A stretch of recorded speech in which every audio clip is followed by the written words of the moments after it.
দুদিন বাড়ির বাইরে থেকে কোথাও ঘুরে এলে ঘর দৌড় পরিষ্কার, নতুন করে সেট আপ, সেই দিনের রান্নাবান্না, নেক্সট দিনের মিল প্রিপারেশন, ও হাজার রকমের ঝক্কি থাকে। তবে সেটা এক ধাক্কায় অর্ধেক হয়ে যায় যদি মেয়েরা মায়ের কাছ থেকে আসে। আমার ক্ষেত্রে শুধু মা না, আমার দুই মাসিও আছে এই দলে।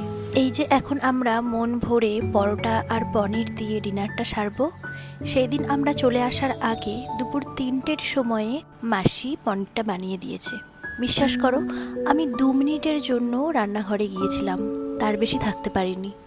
এই পরোটার ডোটাও তৈরি করে দিয়েছে, সাথে বেঁধে দিয়েছে 3 রকমের তরকারি, সবজিপাতি, চাষের আলু, যাতে মেয়ের খাটনি কমে।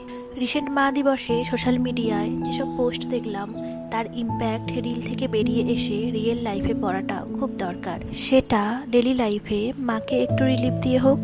পৃথিবীর সকল মা যেন ভালো থাকে।